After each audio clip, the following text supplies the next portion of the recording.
বিখ্যাত সেই ল্যাংচা এখন শুধুমাত্র 10 টাকা দামের গুঁড়ো দুধের প্যাকেট দিয়েই তৈরি করে নিতে পারবেন।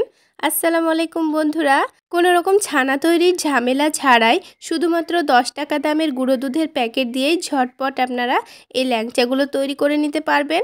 আর এই ল্যাংচাগুলো এতটাই টেস্টি হয় যে আপনাদের মন চাইলেই কিন্তু ঝটপট বানিয়ে নিতে পারবেন।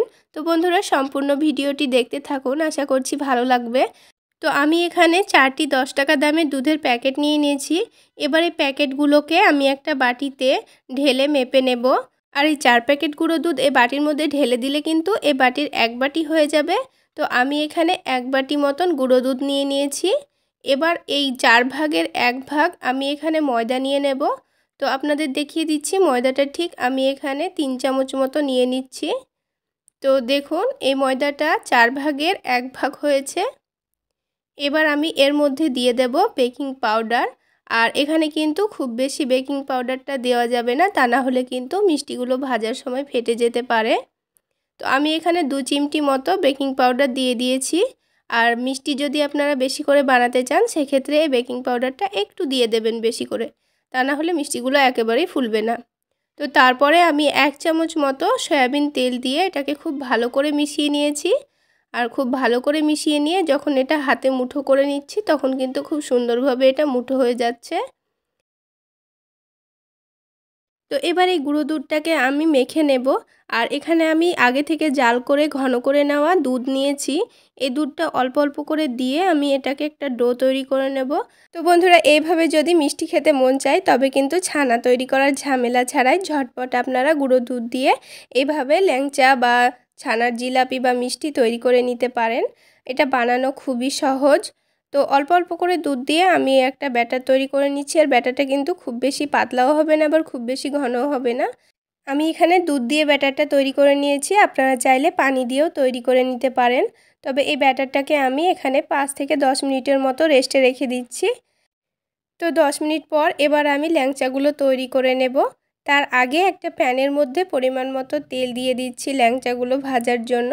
আর গ্যাসের ফ্লেমটা লোতে রেখে দিচ্ছি। এবার আমি ল্যাংচাগুলো তৈরি করে নেব, সেই জন্য হাতের মধ্যে অল্প করে একটু তেল মাখিয়ে নিলাম। এতে করে ল্যাংচার শেপটা কিন্তু খুব ভালো করে দেওয়া যাবে। তো আমি এখানে অল্প অল্প করে ডো ছিঁড়ে নিয়েছি। আর আপনারা যদি একটু মোটা করে ল্যাংচা বানাতে চান সেক্ষেত্রে কিন্তু এই ডোটা আরও একটু বেশি করে নিয়ে নেবেন। তো আমি এখানে অল্প অল্প করে ডো নিয়ে নিচ্ছি। এবার এটাকে কিন্তু বানিয়ে রাখা যাবে না, তা না হলে আবার কিন্তু এটাকে শেপ দিতে হবে। তো এটা একটা করে বানিয়ে এইভাবে তেলের মধ্যে দিয়ে দিতে হবে। আর যতক্ষণ না পর্যন্ত সবগুলো ল্যাংচা বানানো হচ্ছে ততক্ষণ কিন্তু গ্যাসের ফ্লেমটা একেবারে লোতেই রাখতে হবে, তা না হলে প্রথমে দেওয়া ল্যাংচাগুলো কিন্তু প্রথমেই পুড়ে যেতে পারে। তাই গ্যাসের ফ্লেমটা একেবারেই লোতে রেখে ল্যাংচাগুলো ভেজে নিতে হবে। তো সবগুলো ল্যাংচা দেওয়া হয়ে গেলে গ্যাসের ফ্লেমটা একটু বাড়িয়ে দিয়ে হালকা গোল্ডেন ব্রাউন করে এগুলোকে ভেজে নিচ্ছি। আর দেখুন কতটা ফুলে উঠেছে। এবার কালারটা একটু পছন্দ মতো করে ভেজে নিতে হবে। তারপর এগুলো তেলটা ঝরিয়ে আমি এগুলোকে একটা প্লেটের মধ্যে তুলে রেখে দেব।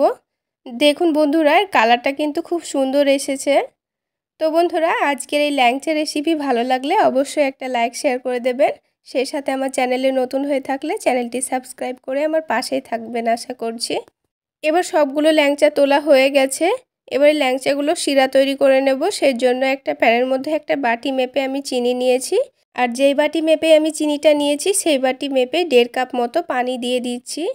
এবার পানির মধ্যে একটু ফ্লেভারের জন্য আমি একটা এলাচ একটু মুখটা ফাটিয়ে নিয়ে দিয়ে দেব। এবার এই শিরার কালারটা একটু ভালো আনার জন্য আমি এখানে দিয়ে দিচ্ছি কেশর। এতে করে শিরার কালারটা কিন্তু খুব সুন্দর আসবে। তো আপনাদের কেশরটা যদি পছন্দ না হয় সেক্ষেত্রে বাদ দিতে পারেন। আর এই শিরাটাকে কিন্তু বেশিক্ষণ জাল করে ঘন করব না, তা না হলে কিন্তু এই ল্যাংচার ভেতরে রসগুলো ভালো করে ঢুকবে না। তো এই পানিটা খুব ভালো করে ফুটে গেলেই কিন্তু আমরা গ্যাসের ফ্লেমটা বন্ধ করে দেব। তো পানিটা খুব ভালো হয়ে ফুটে গেছে। আর এই শিরাটা আমরা খুব বেশি ঘন করব না। এবার গ্যাসের ফ্লেমটা বন্ধ করে দিয়েছি। পরেই কিন্তু আমি মিষ্টিগুলো দিয়ে দিচ্ছি। আর শিরাটা হালকা একটু ঠান্ডা হয়ে গেলে এই ল্যাংচাগুলো দিলে কিন্তু সবথেকে ভালো হয়। ল্যাংচার ওপরটা চুপসাবে না, ল্যাংচাগুলো খুব সুন্দরভাবে ফুলে উঠবে। এবার এগুলোকে ডুবিয়ে রেখে আমি একটা ঢাকনা দিয়ে ঢেকে রেখে দেব মিনিমাম 1 ঘন্টার জন্য।